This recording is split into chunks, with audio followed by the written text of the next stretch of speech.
Now, Talk Real Estate, sponsored by Boston Connect Real Estate Services. Hi, I'm Sharon McNamara, and you are listening to Talk Real Estate. Let me share a little bit about my background before we get started. I am the broker-owner of Boston Connect Real Estate, located on the South Shore, and I have been working as a full-time realtor and sales and marketing consultant for home buyers and home sellers for the past 15 years. My unique approach to assisting my clients to the next chapter of their lives is driven by being a team player and by offering them continuous training, education, advising, and mentoring.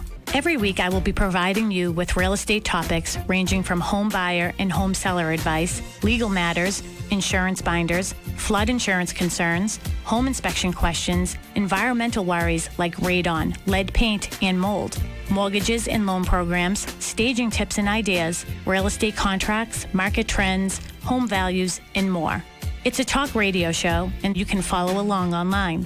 If you have any questions during the show, please call 781-837-4900.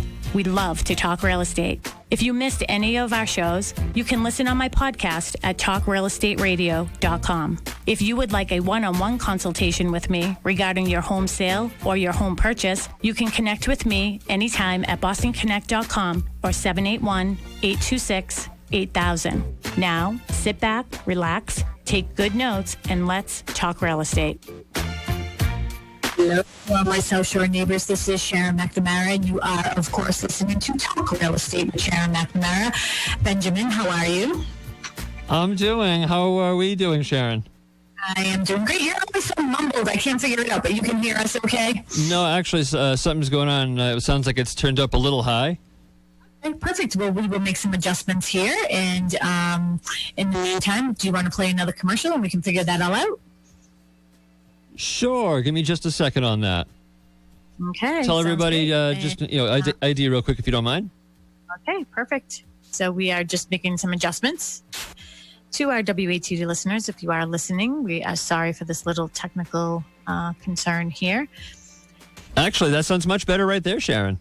All right, well, perfect. Then we are back. We have no idea what we were doing, but, we were just, played around with some buttons. Played around with some buttons. Hooray for playing around with buttons, right? Yeah.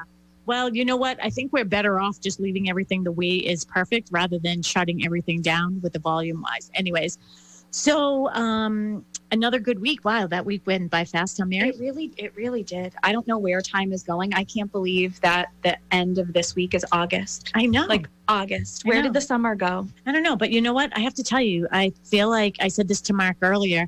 This has probably been the best summer that I have had maybe ever. Good. Yeah, well, we were talking about COVID and all the negative things about COVID, but it has definitely taught me and my family how to sort of slow down the pace a little bit and just enjoy every moment. I'm totally glad to hear that. Yeah, I feel so relaxed. I went paddle boarding this morning. I can tell when you've been in the sun because your hair is blonder. That's the effect that I want to get. So I just keep going to the salon. But it's weird. I've been wearing a sun hat. I am now like the lady with the sun hat. Yeah. I bought myself a sun hat. Yeah. Because I thought I was going to go to Georgia, and then that didn't happen. And isn't happening. Yeah.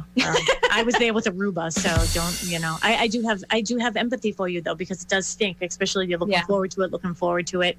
But we're just gonna call 2020 a wash. Yeah, but you know what? Maybe you just do like a staycation and just do some day trip. Like do a couple things. Go to Melissa had a great time down in Newport this past weekend. That's true. You could go over to the Vineyard. Stay over there because that's in the state. That's a good idea. Could stay at home where it's safe. Why Maine? Portland, Maine is like one of my favorite places to go. Yeah, we're not allowed. Yeah, I know. Why don't they like us? Because they don't want COVID. They're afraid we're going to bring it to them? Well, if anybody's listening from Maine, I don't know if you get us up there, but yeah, I don't know what their beef is with us, but they apparently don't want us sort of intermingling with them. Well, they can keep their traffic to themselves, ladies. I'll say that. Today, he was telling us earlier that he has to actually produce a negative COVID test because he is going to Maine. So they're pulling people over from Massachusetts if they see you have a Massachusetts plate. Really? And you have to produce a negative test. Huh. Well, it makes sense. That makes sense to me. Yeah. I wouldn't mind getting tested. I might get tested. The problem is, how do you prove that person to person? I don't know how you would enforce it. Well, I don't know. I guess they would just pull over a lot of people from Massachusetts. Yeah, but they see a Massachusetts license plate. Well, pull you they over. might be sitting at the tolls too. I think the tolls are closed. Mackenzie just went back to Clemson, so she had been up here. Hey, Sharon. For 6 weeks, and all the tolls were closed, going through the New Jersey Turnpike and all that. Oh, that's interesting. Yeah, so that's why Sam and I were worried cooties. because we were worried that the tolls would catch us. Yeah. And when we came back, if we didn't mandatory. Sorry to break in, ladies. We're going to check weather traffic one more time with Lisa DeMilo. Lisa, what's going on out there?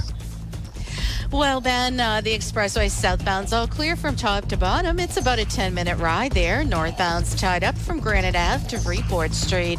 Route 3 South is moving along from the expressway down through the South Shore. And Route 24 South, you're looking at a 17-minute ride from 93 to 495. This report is sponsored by UPSJobs.com. Want to get back to work? Join UPS as a warehouse worker in Boston. Earn up to $16 per hour, plus up to $25,000 for college. Apply now at upsjobs.com/Boston. Traffic on the 9s every morning. I'm Lisa DeMilo in the WATD Traffic Center. We now return to Talk Real Estate, sponsored by Boston Connect Real Estate Services on 95.9 WATD.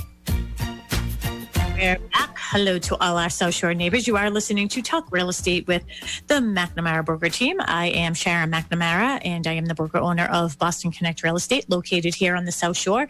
Beside me right now is the beautiful Mary Baker. Oh, thank you. I'm noticing our beautiful sign. Do you like our new sign? Ben, can you see that on Oh Zoom? my gosh, I can. I'm so obsessed. It's so nice. Isn't it great? That really is nice looking. I love that. No, Let me try to explain it a little bit for the folks in Radio Land. It's a wonderful white billboard. It's got this perfect, is it the navy blue, the dark blue, and the light blue? I can't see from this far out. But it's got this wonderful for trim. Talk Real Estate Roundtable. So, That's but awesome. If everybody does want to see us and they're not listening to the radio, of course, you're listening to WATD 95.9. You can find us on Facebook Live, so you can see us in studio here at our in-house studio here in Pembroke Center, right across the street from Stop and Shop. And so I ordered that. I love it. Yeah, I think I ordered it while I was on vacation. Nice. Yeah, It's so nice. I forgot about it, and it looks great. It really does. Well done. What's that? I said it looks great. Well done. No, thank you. And in another life, she's going to be a designer. Yeah, I love that stuff. I really do. Yep. And that's what I did on vacation because, I enjoy doing that For stuff. me, I get frustrated and I didn't I yell at my computer one day? I was trying to do something and I screamed at 8:00 at night sitting in my desk, and Sharon's like, "What's your problem?" I was like, "I can't get it to work." I can't do it. That's what Mark does when he tries to print, and if it doesn't print, he just keeps on pushing it. Anyways, we digress. We digress for sure. We have Melissa Wallace in the house with us as well. You can see that her chair is empty, but her presence is in the other room. Always felt. Yes, always felt. She is getting us all put together for all of our Facebook Live pages. So you can go to Marshfield Connect, Pembroke Connect. You can go to Situate Connect, Dorchester Connect. You can go to Boston Connect Real Estate. You owe me a Coke thing. And McNamara Broker Team. You can find us anywhere. Yeah, McNamara Broker Team. You can be my friend, Sharon Costa McNamara. So you can find us there and see what it looks like when we're in studio. If you have any questions for us during the show, you can go there, or you can connect with Benjamin, who is at the studio in Marshfield, 781-837-4900, 781-837-4900. So tonight, what we're going to talk about is actually, Mary, we've been talking about this, and sort of as COVID was happening and things were changing, and how do we do open houses? And now things are getting to sort of a normal, now, phase 3, and people are sort of a little bit more laxed, but we still have to take precautions. And low inventory. I mean, you did some great stats, maybe at the end of July. I want to re-up those stats just to see where we are now. Yeah. So maybe that will be good for next week's show, because we'll be at the end of, the end of July. One of your stats, I think it was 1,600. I think that this was in May. 1,600 less listings than we had this time last year. And we were low inventory last year. So COVID, people are sort of waiting and deciding what to do. People are saying, wow, the market is really great right now. The market is very fast right now. I've never, you and I talked about this yesterday. I've never felt this craze before. It's always been busy. Yeah. But this is a craze. It's that anxiety of trying to get your buyer clients into the house and get their offer even looked at. I mean, that's what we're going to be talking about tonight. Is so if you're a buyer out there looking for a new home, first the disclosure that I want to state for everybody, just full disclosure. These are our opinions. This is how we run our team. These are the thoughts of what we are as a real estate team. If you are currently working with another real estate agent and you're in the process of buying a home or selling a home, you need to take their advice. We're not trying to supersede what your agent is saying. 100%. Yeah, we're just telling you how we do things. And it might be different than how your agent does things because we tend to all do things a little bit differently. 100%. Not that they're bad, but this is how we like to do things. I learned everything from you, so. Yeah, so basically we have one opinion here. Melissa's always got an opinion, but I learned everything from you, so I don't tend to disagree that much. Yeah, we have one opinion, and all three of us have the same opinion. So, last week. So one of the things I love about the office is, getting together, having we have like town hall meetings through Zoom. I love calling them that too. Yeah, it's sort of like a roundtable. I loved the way our meeting went the other day. I was so impressed with just how everybody was collaborating. And I got to say, we at least had maybe 12 or 13 agents that were and it was short notice. Oh, very much. It was like the day before. We're doing a town hall meeting tomorrow. But that just goes to show how prevalent what we're talking about and how much it actually affects agents and how much our agents care really at the end of the day, that they want, they're trying to learn as much as they possibly can or brainstorm how to get our clients the best services and their offers looked at. Yeah.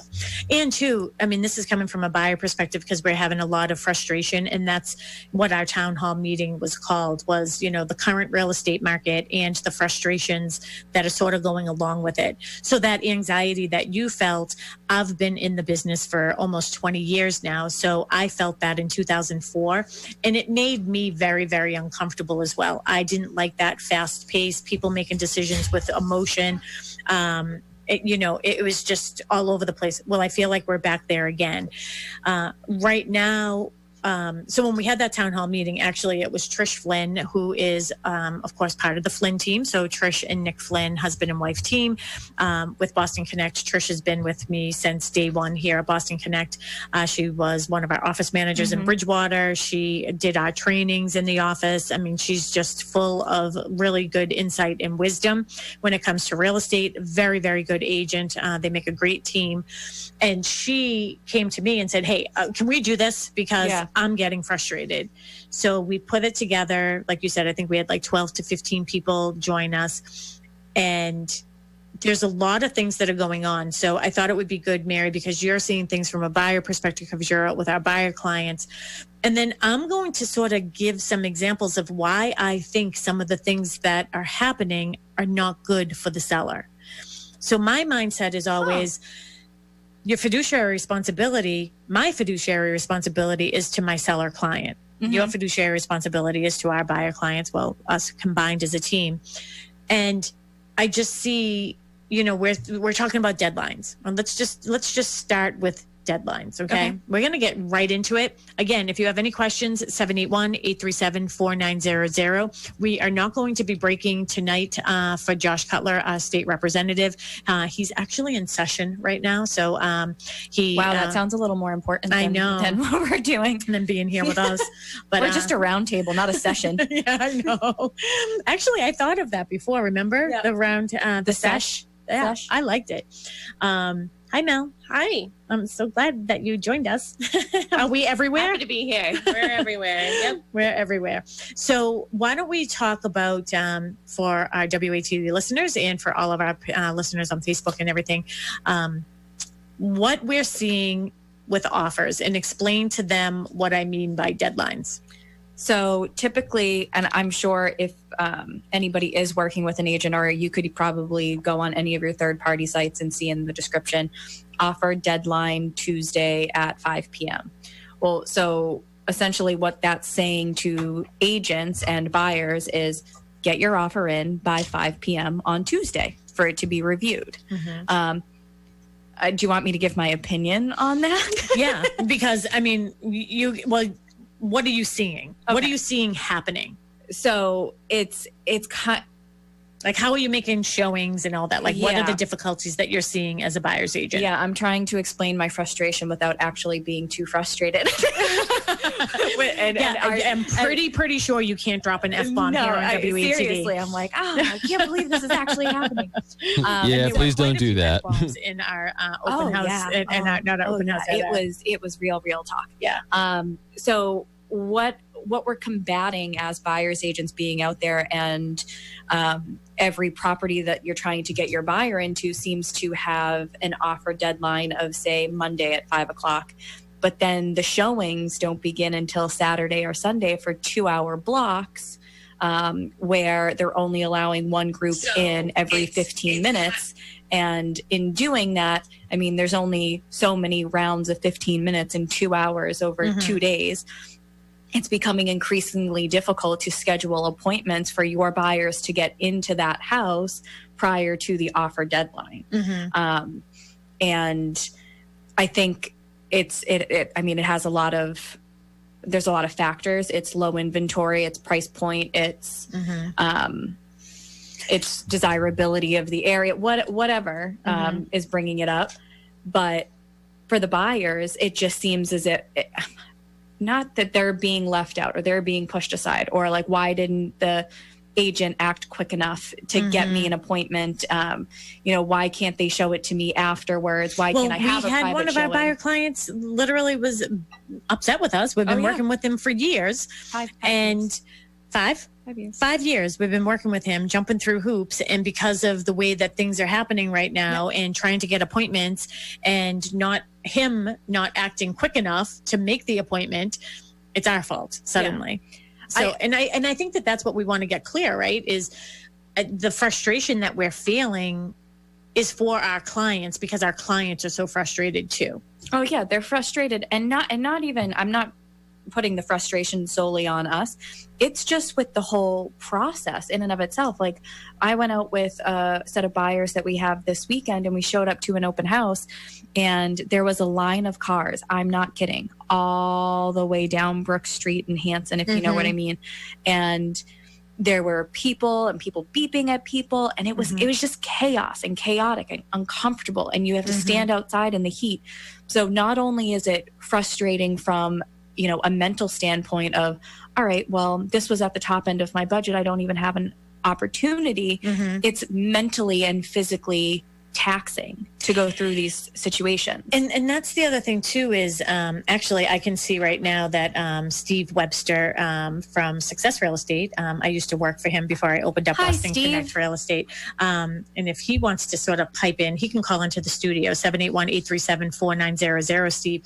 Just curious if his agents, I mean, he's so much bigger than us. Yeah. If he's seeing that his agents are having these same frustrations. Yeah. And I think what we need to do is sort of collaborate together. We're not competition. We just wear different colors. We're colleagues, right? I think, we have to get together to make this fair for our buyers, because that's who's losing out on this. I feel like the buyers are losing out, and potentially the sellers, because I'm a very strong seller's agent. So I think the frustrating part is, you noticed, I was in my office, Mel, did you hear her scream like a week and a half ago? Like, scream, like, are you kidding me? And I was like, what's going on? She's like, I'm putting in an offer for somebody, and I just wanted to look at something in MLS, and they changed the offer deadline without even calling everybody who showed it. So I hate to say that maybe there's some deception going on out there, but it seems it. Well, I don't even know if it's deception. It's lack of due diligence or lack of effort, maybe, because that was one of our topics. That people are seeing that maybe agents are so busy, they're so rushed that they're not crossing their T's and dotting their I's. Yeah, maybe it's more, it's so easy right now that they don't have to try for it, because I walked into that open house, gave my card. So I know that I know she had it. Yeah. And I know I specifically I'm really glad this happened. In front of our clients, I said, hey, when is your offer deadline, or have you said anything? I didn't see anything in MLS. And she said Wednesday at 5. And I said, fantastic. We have some time to actually think about this. Yeah. Because it was going to be at the top of their price range. And luckily, we were putting in the offer early, because if we had waited until Wednesday, they would have missed out. Yeah. And guess what, people? They got the house. Oh, did they? They got the house. Well, look at me. I'm like acting surprised too. Unfortunately, these are the ones that pulled the seller pulled it off the market after. But imagine if I didn't submit the offer until Wednesday under the impression that that's when the offer deadline was, and my clients had the best offer. Yep. That's where she went wrong. Yeah. And that's one of the things. And again, I think we have the benefit of, there's so many, we have a big team, so we're able to, each of us sort of divide and conquer type thing. But I just think that it's one, professional courtesy to call and just say, hey, I know that you were at the open house. You're having everybody sign in. You're making appointments for everybody to be there, right? Or was it just a free willy No, it was type? an appointment. A by appointment open house. So you have everybody's name, everybody's number, to call those people and say, hey, well, you were at the open house. I may have mentioned that the deadline was going to be Wednesday at 5, but the seller, is starting to get a lot of offers and he wants to change that. Like, those are the things, like, as a seller's agent, that's me doing my due diligence for my seller, because I don't want them to miss out on your offer because you thought it was Wednesday. I'm getting a little fiery. Yeah, you are. Are you trying to bring her back down? No, I'm trying to get in, but you guys are talking so much. We went off. A couple things. Something that I'm really happy about right now within our office is that a lot of our agents are leaning into me about their offers, which they don't typically do. But because I am sort of involved in, I have my hands in a little bit of everything. With the company that, they can come to me and ask me questions about, oh, well, how should I do this and stuff like that. And one of the conversations that I had this morning with one of our agents is, she's the listing agent and she didn't set an offer deadline. The house has been on the market for a little bit, but she did end up getting an offer. Her clients do want to accept it, but they, have, a couple more showings for tonight. And she said, well, how should I go about this? And I said, you got to reach out to the two agents that are, showing. Obviously, your client can do whatever it is they want to do. If they want to accept that offer, then they should accept that offer. But have that open communication with those two agents, because it might be a waste of their time. Yeah. Or they might say, yeah, like, we'd love to be a backup. Always, spin it to be a positive. Donna Bagney, queen of backups. All her backups always get accepted. It's the funniest thing. Well, and that's, like, you're bringing up a good point here is, yeah, you should definitely, and okay, there's so many things going on. You know what I mean? So there's so many, and this is why we call it the Roundtable. Again, you're listening to Talk Real Estate Roundtable here with the McNamara broker team from Boston Connect Real Estate.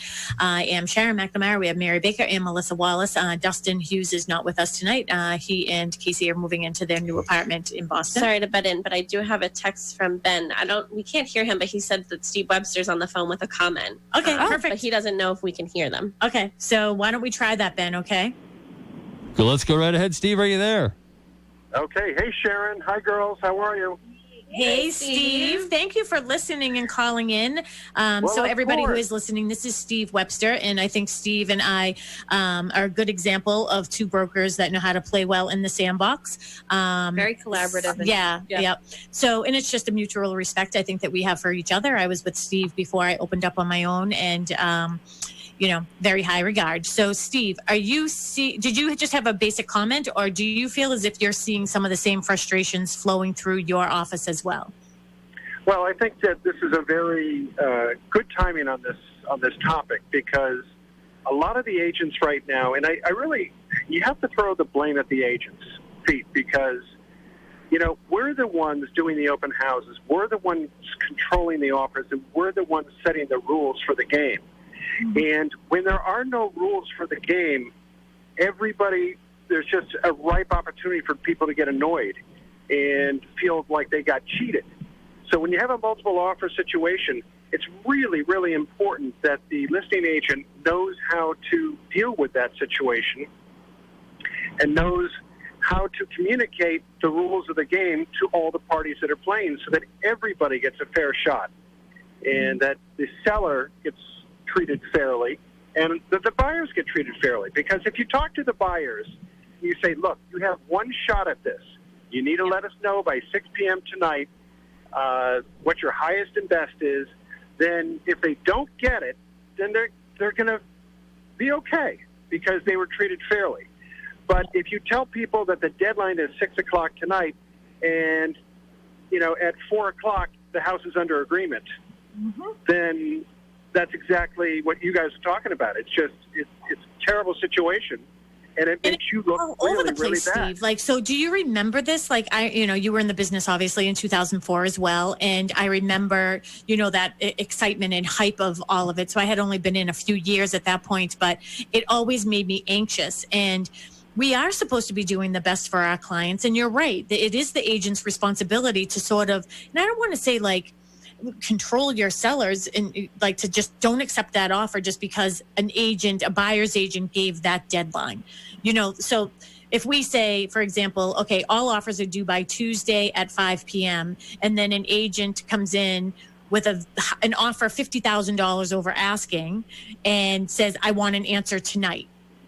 Well, you shouldn't even show the offer. That's what we're starting to do is I'm going to have a document that says that the seller allows the agent to hold the offers until the deadline time. Because, as soon as we get an offer, our due diligence also is to give it to the seller, to present it to the seller. But yeah, because you know what, Sharon? I mean, if I'm unfair to you, and you and I have been doing business for, a decade together, you're not going to forget it if I take advantage of our friendship and do something that's inappropriate. So, you have to be fair to everybody, and it doesn't matter what the buyer says that they demand an answer in 1 hour. The rules have already been set, and you've got to abide by them no matter what. And doesn't that make you think, Steve, a little bit too about that buyer's agent that puts in that offer that's trying to break the rules? Because that's the agent I'm not sure I actually want to work with. You see clearly all offers are going to be presented. They're due by 5 on Tuesday, will be presented at 6, and everybody will get an answer by Wednesday morning at 9. I think it's a last-ditch effort when agents do that. It's more of a Hail Mary pass to see if they can potentially look like the hero to their clients. Happening. But people are trying to manipulate and jockey for position. It feels badly for the agent, like Steve said. Look at even escalation clause. We're fired up here. Look at escalation clauses, Sharon. If everybody had an escalation clause, it negates the escalation clause. It's impossible. Yep, I agree.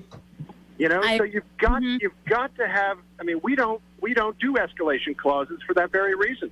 Because it gives one person an advantage that maybe somebody not as educated about the process has.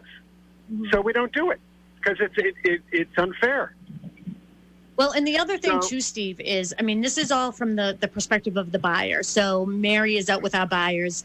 And for me, the perspective as the listing agent, I always say, just because this offer looks that great, okay, let's just say it's one that's $50,000 over asking. Oh, let's be what we're more seeing, like $25,000 over asking. Okay, so we're seeing offers easily $25,000 over asking. So the seller gets excited about that, but I'm always like, but somebody else could maybe offer 26 over, or somebody else's contingencies, in my opinion, are worth more value. So do you take a $25,000 over asking offer that has a home sale contingency, but it's under agreement, and a home inspection, or do you take one that's $10,000 over asking with no home sale contingency and waives their home inspection? There's definite totally agree. Not to mention the fact when that they jump at that first offer, even though they say the first offer is your best offer, you really have to look at these and really dissect what is the best way to do this. Well, it used to be, and correct me if I'm wrong, I never saw at the very beginning of at least my career with you, I never saw this need for offer deadlines. It was presented kind of first come, first serve. And I don't know when it happened. I can't really pinpoint when in time. Maybe low inventory. I would say 4 years ago. It started. Yeah. Low inventory sort of caused that. Did you see that back in 2004 too? Yeah. It was crazy. Okay. It was just crazy then too. I mean, the only difference then was like everybody was just getting money and like it was hand over fist. It was just crazy the way that they were just sort of giving it out and you didn't have any worries. But then we got in a big problem in 2010. But it was very similar. Don't you agree, Steve? Just that like fast-paced transactional type of atmosphere. Yeah, absolutely. But I mean, I'm glad you guys brought this up, and I would encourage all the broker owners that are listening right now and all the agents that might be listening right now to sit down with a broker owner and get educated in terms of how to correctly navigate through this kind of a market. It's complicated, and you really need to know what you're doing, because otherwise you're just going to make a lot of enemies. Yeah. And that's not what we're trying to do. Best for your seller, right? What's that? And you're not doing the best that you can for your due diligence to your seller. I mean, when you could get other offers as well, and for the buyer, I feel bad for buyers that are making these like decisions in 30 seconds. It isn't like it takes me more time to buy a pair of shoes. Like, you know what I mean? And these people are like putting these offers in. But Steve, the other thing too is, and you know what? It's a roundtable. And I'm so glad that you're here joining us tonight, because we get these thoughts, we get these ideas, and then other thoughts and ideas come from it. And this is the thing that I don't want to see happen to our industry, is that it gets deceptive where agents are sort of holding it because they have their own offer. So I know that there was a situation with one of our agents, and it was not local. It was down the Cape, I will say that. And the house was literally on the market for 10 minutes. And he called the agent to set up an appointment because his client saw it. And she's like, oh, we already have an accepted offer on that. He goes, how can that be? It's been on the market for 10 minutes. Right. And he said, can I ask, is the client yours? And she said, yes. Yeah. It's awful. I mean, and he's like, my client is willing to pay more and has no home sale contingency and is paying cash. Yeah. Can you explain so we're talking about an industry that we're all very in depth in. Can you explain why that's so negative? Because I can imagine from a seller's perspective, they're like, oh my gosh, yeah, she sold the house before it ever even hit the market. Mm-hmm. Like, and maybe she's saving me some money or whatever it is. Why is that bad for a seller? I completely agree with you, but maybe just explain. Do you want me to take it, Steve, or you want to take it? Yeah, no, I can take that one. I mean, it's bad for a seller because to really service a seller properly, you need to expose the property to the market and give it enough time. And it doesn't have to be a lot, but it's got to be more than 10 minutes. I mean, I would probably, expose it to the property for a weekend, do an open house, and say all offers are due on Sunday at 5 o'clock. That way, everybody has time to go in there. They know that it's not going to be under agreement Saturday afternoon at 1. They know that no matter what, that property is going to be available until 5 o'clock on Sunday. So they can take a few minutes, and really think about what they want to do. And it's going to help the seller because the seller is going to get a lot of people interested in the property all at the same time, and the price is going to go up. Mm-hmm. So, and also think, too, I mean, it's impossible to get everybody in there on the same day. You have to keep it like, I know Matt Mahoney, one of our agents in the office, just got a new listing. Was it last week? Mm-hmm. Mel, can you explain to everybody how he did his open houses last week? Yeah, it actually wasn't even technically like an open house. He did say, like, you could schedule showings through this time, and they were just scheduled showings back to back to back to back. And because the interest was there, he ended up having to double up on some of them. Mm-hmm. You're asking your clients essentially to leave their house for a full day, which can be tough with times right now. But and he did 3 days, right? He did like Thursday, Wednesday, Thursday, Friday. Yeah, and he was in here a lot, making a lot of phone calls, making sure that everybody was okay with what he was doing, with their schedule, making sure that everybody understood, the guidelines sort of for his, open house, quote unquote. But and he said that everyone was appreciative of a phone call, which is so crazy because we're all attached to our phones. So, just pick up the phone and give someone a call and let them know, hey, these are the guidelines for my, for my open house or for your showing. I just want to make sure that, everybody is safe. And I think it worked out great too, because you have people who are working nights. So like if you put a house on the market that day and you accept an offer that day, well, what about the person, the nurse or somebody that's working that night? Doesn't have to change up the time. Yeah, he was changing up the times. And then during the day a little bit, I think. And this is what I said. I predicted at the beginning of COVID, and I don't want this to get going in a different direction than the direction I'm meaning it to go right now, is I said right from the beginning of COVID, with these scheduled little time slots and things going under agreement right away, that not everybody has access to the same internet and availability. Not everybody knows what a buyer's agent is, right? So they don't know that they need a buyer's agent to get into these homes, all these different things. And I said, we're going to have some issues with fair housing laws because people are going to feel like, why didn't I get an opportunity to see that house? 110%. And I've actually gone to open houses that have turned away buyers. So you put out an open house sign, what's going to happen? Somebody's going to drive by, somebody's going to see it, and they're just going to instinctually think, I would like to go in. And I've watched agents, and now I guess if this is how you're operating your open house and only allowing accompanied showings with a buyer's agent, you would have no other opportunity or no other choice, but I've seen them turn people away. And how does that help the seller? And say, I'm sorry, I can't let you in right now. Yeah. Well, hey, girls, ladies, I got to go, but thank you for having me on your show. I appreciate it. Yeah. Bye, Steve. Thanks for listening in. Night. So everybody on WATD, that was Steve Webster.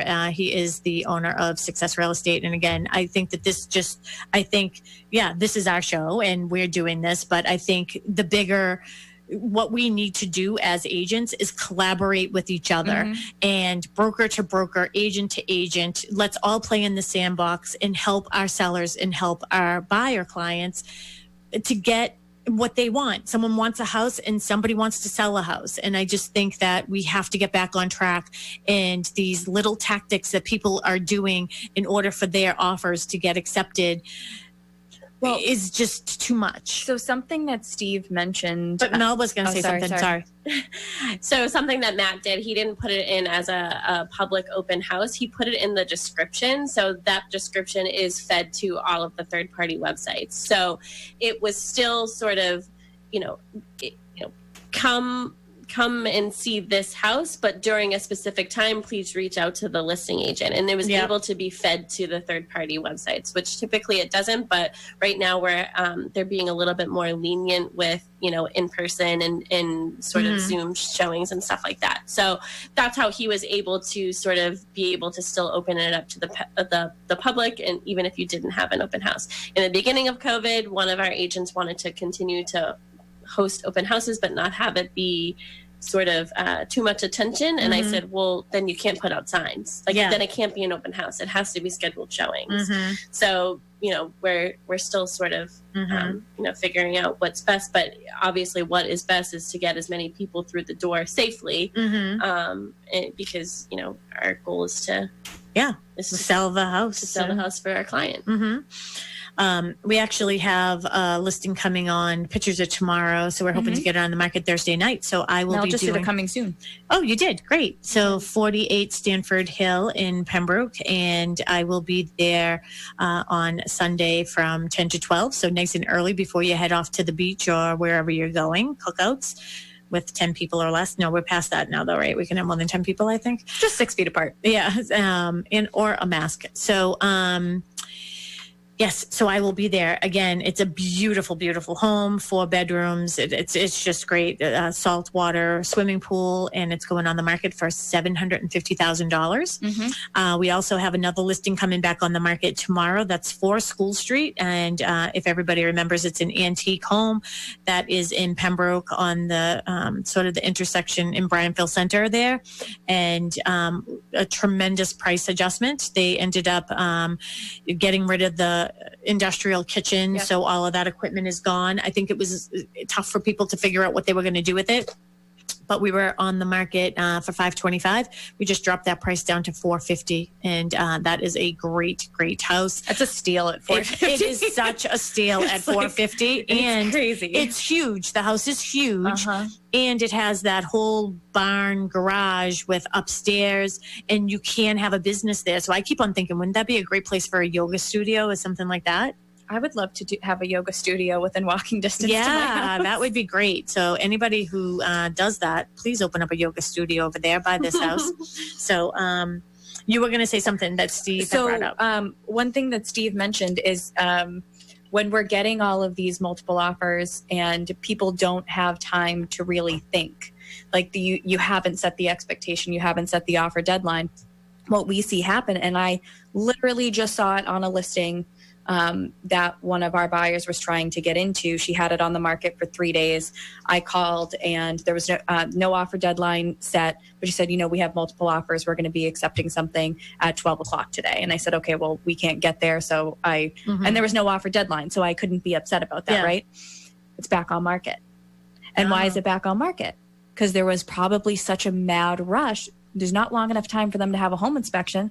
I just tried to get in there on Saturday. Yeah. So it just, there's a buyer's remorse that's happening with these buyers going in. That's a good point. Yeah. They're going in excited and nervous and scared. And they're so emotional that I feel like the knee-jerk reaction to just act and not fully think about it I'm just seeing it more and more.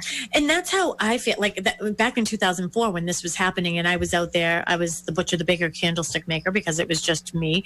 And I remember... Aren't you glad we're here now? Yes, I am actually. But I do remember saying to clients like, you have to be careful, like how much over asking do you want to do? And right now we're in a position because one thing that we saw probably in the last 4 years as well is, the house to appraise at or above. So that came with low inventory. People were putting in the appraisal clause with it in contingency. Now people are dropping that contingency. Yeah, good luck doing that now. No, yeah, you can't. Do you want the house? Yeah, no. If you want the house, you're going to have to pony up. Yeah, pay what you're offering. What do you have to say about it all? Just like, look how red I look. Do I have a sunburn? I think you're just really fired up. I am fired up. Yeah. That is for sure. I don't like anybody getting taken advantage of. As my dress, apparently. Yeah, this is not a good look. Yeah, but the reason why I get so fired up is because I want it to be fair for everybody. That's what it has to be. But and I'm tired of it. I think Steve's right, though. If you set the expectation, and the other thing is if the same agents are doing the same things over and over and over again, and eventually the buyer's agents want to work with the listing agents that are consistent, right? Yeah. Before we go for our break, I think in 2 minutes, Kristen Howlett, she's a full-time realtor here at Boston Connect Real Estate. One of the best of the best. One of the best of the best. She's someone I've been talking to recently. She has a listing right now, great listing in Bridgewater. It does have an accepted offer, but she made a comment on Facebook and said buyers are so emotional and they only have a few minutes to decide on the biggest purchase of their lives, which is so true because if they only get one opportunity to see the house before putting in an offer, you have essentially 15 minutes to decide whether or not you want that house. 15 minutes to walk through a house and make a decision. I am not kidding you. It takes me longer to pick out a pair of shoes. Well, I don't remember if it was Kristen or somebody in the past few days said to me, I now have to tell my clients, we have 15 minutes to go through the house. Look at the things that are most important to you in those 15 minutes. It's like, what? That's sad. I don't like that. Kristen actually, I think, texted me at like 6:15 this morning with a little like, I'm sorry to bother you. So I called her back pretty early, actually. And I was like, hey, what's going on? And she was just, there's just so much anxiety going on with the industry right now. You know what I mean? And I felt it. Yeah. And it's like you're worried about, doing the best for your clients. And I said to her, Kristen, this is one of the things I love about you. And I say this to her all the time. I see a lot of me in Kristen. And I've been saying this to her since the day she walked in this door. Yeah. Is you can tell when an agent cares about their client because she's stressing out about things that are never going to happen to her. Like, you know what I mean? Like she's not going to force a client to make a decision if the client doesn't feel comfortable doing that. Yeah. You know what I mean? So that's one of the things I love about our agents in our office here too is, and she was just like, and then by the end of the conversation, we were laughing and we were giggling and she's like, oh, I just needed that to breathe a little bit. You know what I mean? And I was like, you just continue being you and give your clients the best advice that you can. And if you feel a client doesn't want to proceed forward or shouldn't, we've talked people out. 100%. Talked people out of buying a house. So anyways, we're very proud of you, Kristen. We're proud of all of the agents, they're all doing the right thing. And I think that this is where frustration comes from.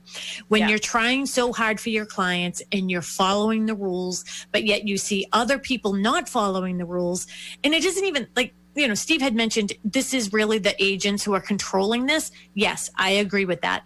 But what I don't like about that is they're taking advantage of their seller client by not saying to the seller, it would really behoove you to really wait. Let's just wait until the deadline. If this one offer doesn't want to wait, that means they really don't want the house. Or if they really want the house, they will wait. Well, just set a game plan. I'm getting fiery. Set a game plan before you list.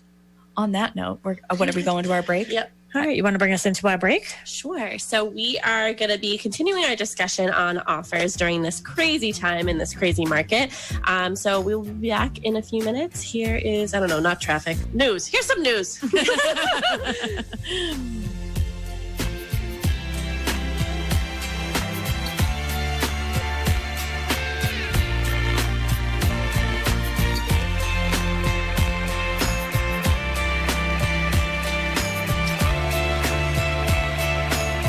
WATD FM Marshfield, WBMS Brockton. The South Shore's first choice for live team coverage of breaking news, emergency traffic, and severe weather. WATD. Streaming online at 959WATD.com. And with your smart speaker, just by saying play WATD. AP News, I'm Jackie Quinn. A government oversight group says President Trump's re-election effort is hiding nearly $170 million from mandatory public disclosure. It's alleged the campaign is routing payments through companies tied to Trump's former campaign manager. A Trump spokesman denies the allegations. Florida marks another single-day high in coronavirus deaths, 191, and there are 9,200 new cases in one day. But Governor Ron DeSantis says things are looking better. If you look at visits to the emergency room for COVID-like illness, they're at the lowest levels that we've seen since the middle of June. Arkansas has reported a new one-day high death toll at 20. The American Federation of Teachers Unions authorizing its members to strike if their schools plan to reopen without proper safety measures. A new $1 trillion COVID-19 response package by Senate Republicans is supposed to give the government the weapons it needs to battle the pandemic, but billions tucked in for F-35 fighters, Apache helicopters, and infantry carriers. Attorney General William Barr is defending the administration's crackdown against protesters. Barr says George Floyd's killing by Minneapolis police was horrible, but rioters and anarchists have hijacked legitimate protests. Defending deployments of federal agents to Portland, Oregon, and elsewhere. It's his first appearance before the House Judiciary Committee. You have aided and abetted the worst failings of the president. Chairman Jerry Nadler says Barr subverted the Justice Department and acted as President Trump's watchdog. Barr says he's acted independently. Sagar Magani, Washington. Researchers say several studies have now found an experimental blood test was highly accurate when it came to distinguishing Alzheimer's patients from people who didn't have it. This is AP News. Good evening. Strong thunderstorms moving across parts of the South Shore the first part of tonight. Still steamy overnight. The low in the low to mid 70s by dawn. Boston's record high minimum temperature for this date, 78, set in 1963. And we'll turn a little less humid tomorrow with some sun mixed with a few clouds, a high of 90. Tomorrow night, hazy, breezy, the low 70. Thursday, clouds and some sun with a spot thunder shower. Friday, some sun, less humidity, highs near 86. And then we'll turn cooler at the beaches with some sunshine going into the first weekend of August, highs 80 to 86. For WATD, I'm meteorologist Rob Gilman. Market turbulence can cause panic, and you might be wondering if your investments are allocated properly. I'm Kirk Reed with McNamara Financial in Marshfield. Let me help you understand your investment strategy and ensure that it is suitable for you. Then you can turn off the financial news and move on with your life. We now return to Talk Real Estate, sponsored by Boston Connect Real Estate Services on 95.9 WATD. And we're back. Hello to all my South Shore neighbors. You are listening to Talk Real Estate Roundtable here with the McNamara broker team at Boston Connect Real Estate. I have Melissa Wallace with me. Hey, hey. Hello, hello. Oh, don't you sort of, I mean, we love Ben, but don't you miss Ryan a little? Remember he used to do that? Hey, hey. Hey, hey. Hey, hey. I can say funny catchphrases too, you know? I doubt it. And then we also have Mary Baker. Hello, Hi. Mary Baker. Dustin is not with us tonight. He is moving into more his important things to do new tonight. apartment in Boston. So congratulations to Dustin and Casey on that new next chapter that they're about to enter. We had a closing today for 41 Oakland Square.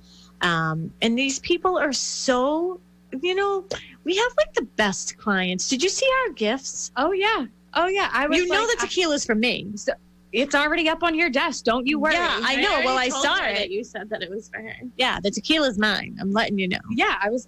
And then there's, something for you and something for Melissa. So you guys can decide between which one Oh, no, gets which. don't worry. We already got ours. Oh, you did? There was did? 5. Yeah, I have them out in the car. Oh, you do? Yeah. So who are the other 2 for? Oh, maybe one for Dustin? I took two for me and Melissa, right? Uh-huh. From her home. Yeah. And then I gave you 3. Oh, okay. So And then one the must be for cookies. Dustin. I'll give one to Dustin. We'll eat the cookies here. But anyways, we're digressing. What are you saying? No, we're not giving one to Dustin. No, we're drinking the wine. I know. Can we drink it now? You gotta be here to get the gifts. Yeah, I we're know. drinking the wine. But maybe they he can were have a so shot of sweet. tequila. Yeah. So that whole journal thing that I read you, I think I'm gonna create that. Yeah, I think you should. I am. think it's a good I'm going to idea. do that. So yeah, more to come. So anyways, to the Walker family, congratulations on this next chapter. And we are so grateful that we could be a small little part of that. And they were such a pleasure to work with. Right? Yeah. Oh, well, give him kisses. We got it. We have to get together. Yes, absolutely. Pop open that tequila and give you your gift. Well, they have a lot of tequila, so I'm not going to share mine. Oh. Here I am just volunteering it up. Would you like Sharon's tequila? So All right, 23 minutes left, ladies. All right, so you are listening to Talk Real Estate Roundtable on WATD 95.9 and on all of our Facebook pages. Mel, do you want to let everybody know if they've missed any of our past fabulous shows, how they can hear us? Yeah, if you just love listening to us, you can go to Talk Real As Estate everybody Roundtable. turns the channel. Yeah, they're like, no. You can go to talkrealestateroundtable.com and listen to all of our past shows. You can follow us on social media at McNamara Broker Team and Boston Connect Real Estate. You can call us here at the office, 781-826-8000. Almost forgot the phone number, and I say it every day. And I can direct you to whoever you want to talk to, wherever you want to go. And you can also go to bostonconnect.com and find all of our contact information there as well. Good job. Thanks. What's that? What? He said something about one-liners, but he sounded like Josh Cutler. Am I hallucinating? Josh, is that you? And if you have any questions for us, 781-837-4900. You can call Ben. You can see that we were able to get a caller in earlier, and we can hear you just fine. 781-837-4900. If you have any question for us regarding real estate, this is our full-time job with our team here and all of our agents at Boston Connect Real Estate. We have a great team here and a great group of agents. So if you have any questions regarding real estate, doesn't have to be the topic we're on now. Just give Ben a ring-a-ling at the studio, 781-837-4900. So tonight we're talking about just sort of the frustrations of what's going on in the real estate market, because the low inventory is causing a lot of commotion out there right now. And, buyers are up against, this competition of just so many people. It's innumerable. Yeah. I mean, and it's difficult too. Like, I know you were talking when we had our town hall meeting with the office the other day and we were discussing this. I think it was both you and Trish Flynn were saying it's tough because like I have, maybe 3 buyer clients in the same price range. Oh, you literally are taking the words out of my mouth. That was the next thing I was going to bring up. It's because the inventory is so low. What I'm finding is people that were not looking in certain areas are now expanding the search to try and kind of find. So our customers, our clients are kind of bleeding into each other, which is always, it's always going to be an awkward situation when I say, all right, I have 3 buyers for the same house. Mm-hmm. We care about you all equally. It's like picking your favorite kid. I don't have kids, but it's like picking my favorite animal, except mine is definitely Dexter. How can you say that to a cat that you've had forever? You're sort of a mean person. He's kind of high maintenance now. Oh, okay. So let's continue on. Okay, sorry. We don't have Dustin here to do that. Yeah, but it is. It's like trying to pick your favorite child. We care about everybody equally, and what one has, the other doesn't. So that's one thing that's really hard to communicate to buyers sometimes is I have your best interest in mind, I have your best interest, and I have yours in mind. What you can do or the qualifications that you have aren't necessarily what the other one's qualifications are. We know that. We can't share that with anybody else, but it's our job to shine you in your best light. And I mean, for us as a team, I think we don't face the same problem as a solo agent because we divide in that sense. And that's what I explain to our clients. You always have, singular representation when it comes to submitting that offer. That's completely confidential between myself or Sharon. Melissa could write up an offer too. Yeah, I'm feeling pretty confident about that. Yeah, you think you could do it? Yeah. You think you've seen one or two? Yeah. But if we ever came into that scenario, we all talk so much anyway. We know what our buyers are looking for. We know what they need. We know what they want. It's easy for us to divide. But imagine being a solo agent. Well, I think in our office, we've had situations where we've had to have other people like a broker, associate broker, one of the associate brokers, because we have several here at the office, write up an offer, but anybody could write up an offer for somebody else just so the clients felt like they were in a good place. And that's the focus of tonight's show is who is most important in this real estate market. It's the client. It is the client. It's the buyer. It's the seller. And, this whole multiple offer situation and taking offers before the timeline is done and not giving everybody the fair amount of time to get into the house. It just isn't fair. Well, remember that time. So I'm just going to go back in my memory bank. Remember that time that I had, we had an open house over it was Washington Street, the beautiful kitchen. Beautiful kitchen. Gorgeous kitchen. Oh, yes. We had remember that. Yep. Probably 9 offers on that house. And I remember it was the first time we were ever showing. This is actually like one of probably my first experiences with having to set an offer deadline because it was just so crazy there. We had a pregnant girl crying, a gentleman screaming at me to stop the open house. Like it was a crazy town. It's very easy for an agent for me. So in that moment, it could have been very easy for me. this isn't how I was trained or how I operate, but it could have been very easy for me to say, get overwhelmed by that experience. I don't want anybody to be mad at me. I don't, and get overwhelmed by that situation. And I think that's what's happening to some agents. So they're getting overwhelmed by the emotional state, and it's just so easy.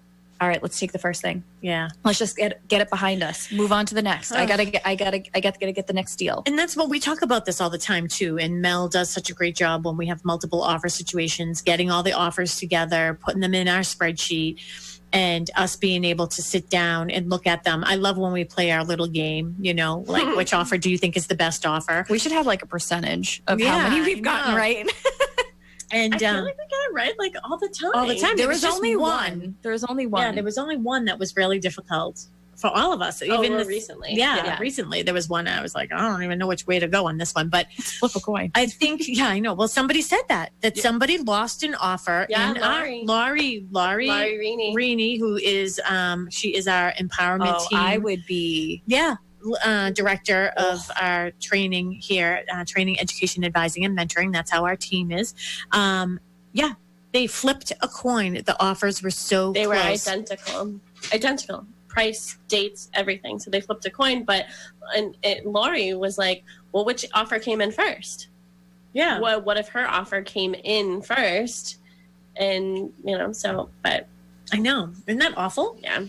That's awful. I don't think I could live with that gives me anxiety, like just thinking about it. I know. Very high priced home too. So it's happening in all price ranges. All price ranges. We have a question, by the way, on Facebook. Yeah, did you see it? Mm-hmm. Do you want to ask? So Carrie Higgins Devon on Facebook is asking, is central air a big selling point? Wondering if it is worth the expense in the long run. With this heat? Yeah. Well, and I guess that would matter. It depends. I know that sounds like either a commercial for someone who needs depends, or it depends,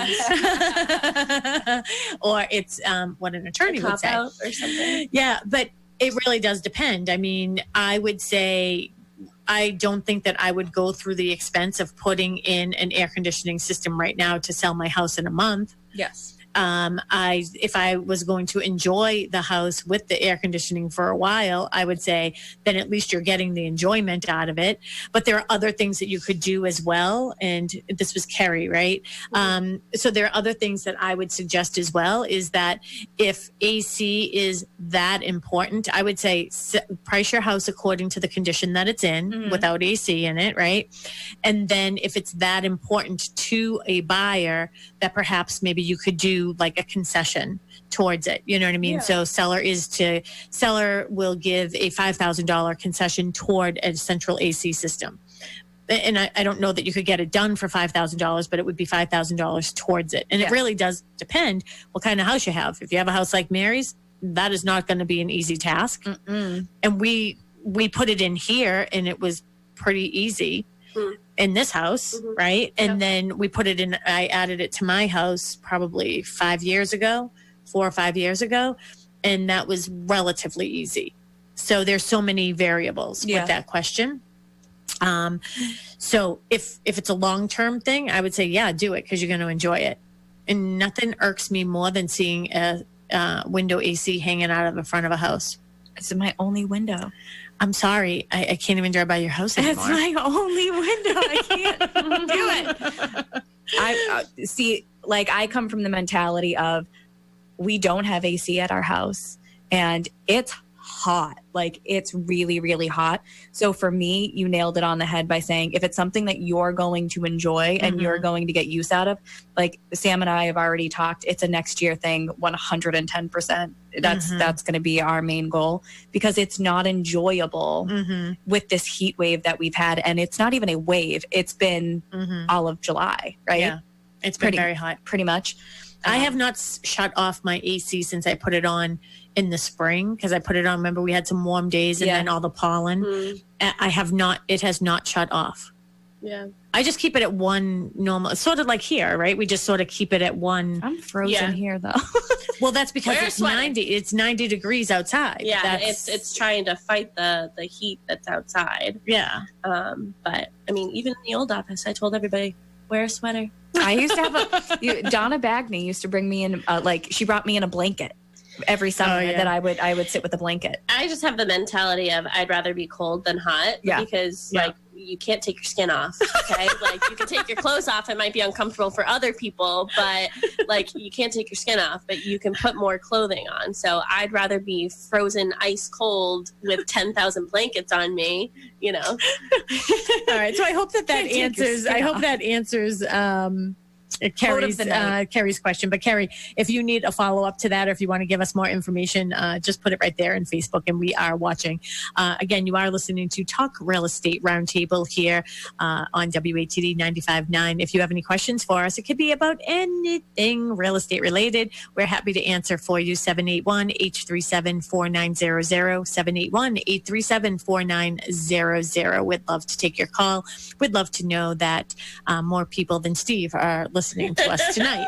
we have listeners. We have listeners. We do. Tammy's out there. So we are going to continue on with our thought process regarding the offers and how we feel it behooves the sellers to have that timeline open, right? Mm-hmm. Is that what we're going to continue on with? What are some of our other thoughts? So what do you say to the seller that is because I feel like the pandemic has really is what is causing the stricter time frame. So what do you say to the seller that's like, I do want to accept especially if the first offer is good. Like I put my house on the market for $525 and I want to take $525 and I don't want anybody else through my house. Yeah. I'm scared. I don't want anybody else through my house. How would you go about I think I probably would have had that conversation. Sorry to cut you off, but I think I would have had that conversation with them before they put it on the market. Because again, I think what makes us, and I will say this out loud, I think what makes us very good agents is that we know who our fiduciary responsibility is for, whoever we're working for, right? Is it the buyer client, the seller client? But I also think what makes us really good as a team is always looking at the perspective of somebody, how the other party feels about that too, right? So if a seller says, I don't want other people going through my house, well, that would have been a conversation I would have had with them at the beginning, because is it fair to these buyers who are looking for a house? They get excited about your house and then they don't have the opportunity to see it. I mean, you can only have one person who calls first. We do have a caller on the line. We have Robin. She has a question for us. Robin, can you hear us? Yes, I can hear you. Thanks. So my question, I heard you mention earlier in the show about competing offers and making an offer with the contingency that the house passes a home inspection. How much of a negative is that contingency if you're competing with other buyers? Yeah. So if you're competing with other buyers, I mean, it is a very, very good question. What was her name again? I'm sorry. Robin. Very, very good question.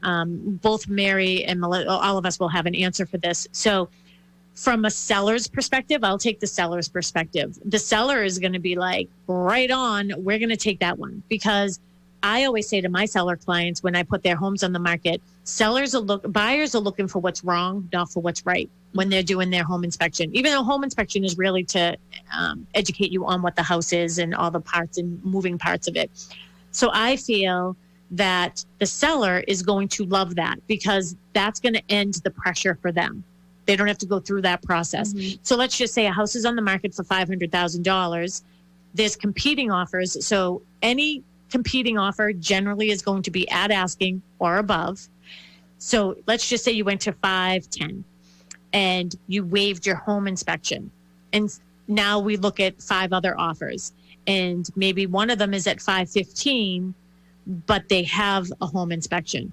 My guess is my seller would take a 510 with no home inspection because they don't have to worry about that. Mm-hmm. Right. So now, Robin, I'm going to let Mary take the perspective of how we feel coming from a buyer's agent's perspective. So I'm going to do the lawyer thing and say it depends. When we're in multiple offer situations and you have a house that's incredibly well maintained and you just know like the systems are well maintained, updated, the furnace is being serviced. They have a new hot water tank. The roof was done, 2 years ago. Siding was just replaced, newer windows. You can tell, I think, being in the business as long as we have, the houses that are just well cared for. If you want to have that competitive edge in today's market and you're looking at that style house, maybe waiving your home inspection is a possibility for you. But please just note that going through, once you decide to waive that, you have no right to get out of the contract or get back into that house after you've waived it until you've signed a purchase and sale and just go for measurements maybe. That's super, super important. And we do a really good job educating our buyers about what that really means. And we don't give that advice. No. We do. You're going to have to tell us that you want to waive your inspection before we're going to have that We're conversation. never going to suggest that to you. But if that's something you feel is going to give you that edge, then we would tell you the pros and cons of that. Yeah. And we actually also have another contract that or agreement that states that wasn't our advice, because we feel that everybody should have a home inspection. Yep. But we also know if you don't waive it, potentially you're not going to get the house either. So then tell the other part of this for Robin. Yeah. So great question, Robin. So on the flip side of that, if you're in a house that you can just tell has been roughly lived in, or maybe needs some work, or you just need to put some TLC in. Everybody sees like diamond in the rough, TLC, whatever real estate agents lingo is for it needs work. 110%, you need to do your due diligence as a buyer. No matter how much money you're willing to pay for this house, no home inspection is going to cost you the structural integrity of the house. So you go through and you find that there's a massive crack in the foundation, that the house actually needs to be lifted and reset, or a wall is actually compromised. There's pest damage from powder post beetle, whatever it could be. There's no amount of money that you want to spend to have those problems and be unaware of it and put yourself in jeopardy, your family in jeopardy. So home inspections are totally worth their weight in gold and in money. And I just think when considering if you are going to waive it as a buyer, you need to weigh the pros and cons, like Sharon said, very, very heavily, and trust your agent that they're giving you the best advice that they possibly can. Robin, are you out there right now sort of in this mingle of people who are trying to get an offer accepted? Yes. I just put my first offer in, and it was not accepted. Somebody outbid me. And so we've been looking for a while, but we need a certain style house with a mother-in-law unit. Oh, yeah. So that limits what we're really looking for. And we're running out of time to try to do, make a garage into a mother-in-law unit. And that's the other thing too. We're seeing a lot of multi-generational living right now because of everything. I mean, I don't know what your price range is, but we have one that has sort of an in-law situation, sort of an in-law, but not really. But it's going on the market for $750. It's 4-bedroom and everything. And that's the other thing too. If you listen to the beginning of the show, we're giving our opinion and how the best advice that we give our clients. So really, if you did write an offer on something, I'm assuming that you're working with a buyer's agent, or did you go directly to the listing agent? No, I sort of have an agent. She's useless, but I have an agent. I have an agent, but I'm looking like in southeastern Mass. Our budget is not $700,000. Okay. So whoever that agent is, I would definitely take their advice. I mean, we can't supersede that information because that's a violation of code of ethics for us. So we're just telling you how we do things and what we feel is the best plan of action when we're working with our clients. And, maybe this will just bring a discussion for you to have with your agent, the best way for your offer to get a better look at. Yeah, we have to get off at 7:30. I'm getting the cue. But we got to wrap it up. Yeah, so my opinion is always have a home inspection. She's like, period. Yeah. I don't think there's any house that's worth not having one for. Right. I wouldn't want to go without a home inspection, but I just know in the beginning of the show you were saying how that sometimes that seller will accept an offer without the that becomes a better offer if it doesn't have the home inspection in it. So that's why I called and asked. But thank you very much for your time, and I'll let you go. Oh, you're welcome. Thank you, Robin. And they definitely will. I mean, the seller will love it. So, you'll have a better chance of getting your offer accepted. But I don't know that it's something that we would ever advise our clients to do just to get a house. And again, like Mary said, it depends on the house that you're getting. If it's new construction, maybe that's one thing. I think people have them with new construction more so to learn the systems. Yeah, learn about the house. Yeah, it's also educational. So it's not just I'm looking for what's wrong. I want to know how to use the house. That's why, a lot of first-time home buyers, definitely a first-time home buyer, if you've never used any of these systems before and never been responsible for these systems, you should learn how to use them. And too, I could look at an electrical panel and I could tell you if it was 200 amp, but I couldn't tell you if it was double tapped or any of these things. I think I could now. I think I got some tricks up my sleeve. Yeah. I can tell you some plumbing things. You can. You take the plumbing. I'll we take have the 1 minute left. You guys want to give a little sneak peek of what our weekend's going to be looking like? Yeah. So this weekend I am going to be at 48 Stanford Hill Road in Pembroke, and that's right off of Dwelly Street up in the North Pembroke area. It is a beautiful 4-bedroom colonial. It's coming soon right now. We're hoping to get that on the market by tomorrow afternoon. That is going on the market for $750,000. It is a very big house. It has a little section on the side with a little kitchenette section and another living room, so sort of an in-law type family situation. And it has a swimming pool that's salt water. OCD clients, everything is a really nice newer roof and newer systems, really great. And also I'll be at 4 School Street, and we're on the market now for $450,000 with that house. That will be coming on the market tomorrow, and I think that one of you is going to be at Bristol. Yep. All right. One of us is going to be there Saturday and Sunday, 10 to 12. We have 2 lots that are still available, so come on over and build your dream home. Yeah, and I know we have couple lots left at Copperwood Circle too. So only new 5. construction, only 5 only left 5 out of 30 out of 34 units, really. So, if you want to get in touch with us in our team, we would love to help you in this next chapter of your life. 781-826-8000, 781-826-8000. If you have any questions for us throughout the week, just give us a call. If you have any questions or ideas for the radio show and a topic, just let us know. 781-826-8000 or bostonconnect.com. Have a great week, everybody. Bye-bye. Come visit me at my open house.